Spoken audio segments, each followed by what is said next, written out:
Ersiz yashash mazza. Ayniqsa-chi, men anavi alkash qolaversa, tomi sal ketib qolgan erimni haydab olganimdan keyin bolalarim bilan mazza qilib yashayapman. Kaltak yeyishdan ham qutuldim. O'zimga orom berish bilan, mazza qilib yashash bilan bandman. Menga qara, ana kunga kelgan sovchiga nima deding? Voy tavba, qizimizlar, qizlar. Qanaqasiga hobby axir navaram bor-ku. Voy, hali yozsan-ku. Turmushga chiqsang nima qilibdi? O'g'limni uylantirding, qizingni uzatding. O'g'limdan uyalaman. Shu yoshimda yayu qo'yinglar. Shundoq ham mazza qilib yashayapman. Erimni Alloh rahmat qilsin. Mayli, unga ham ancha bo'ldi. Lekin u siz ham hayotim juda ham yaxshi. Xudoga shukr. Hali yozsan-ku, kasal bo'lib qolmagan deymizlar. Qo'ysanglar-chi, qanaqa kasal? Hech ham kasal bo'lmayman. Baxtlimisan? Juda ham baxtliman. O'rtoq, sen ham boplading-a? Nega? Ikkinchi bo'lib tegib olib, hamma narsani muhayyo qilib olding-a? Gapirma. Da, rostdan ham ikkinchi bo'lish qizlar mazza ekan.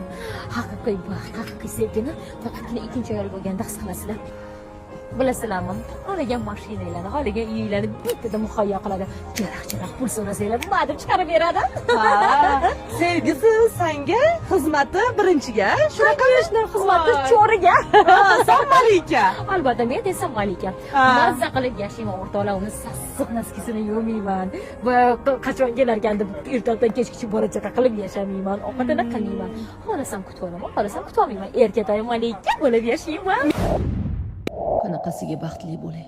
Burungilarni boshingda alkash bo'lsa-da ering bo'lsin degan gapi juda haq gap ekan.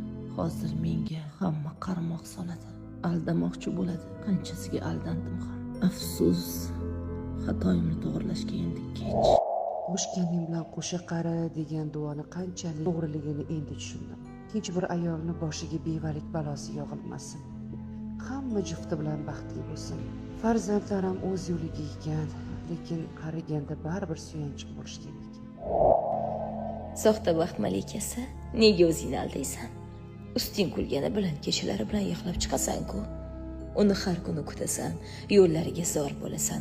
Bugun xotini bilan qolmasmikan deb qo'rqasan, yoki xotini kelib qolmasmikan deb qo'rqib yashaysan. Halovating yo'qolgani shundami baxt? Pul, boylik nima qilib berdi senga? Yo'q, birovning oilasini buzib hech qachon baxtli bo'la olmaysan.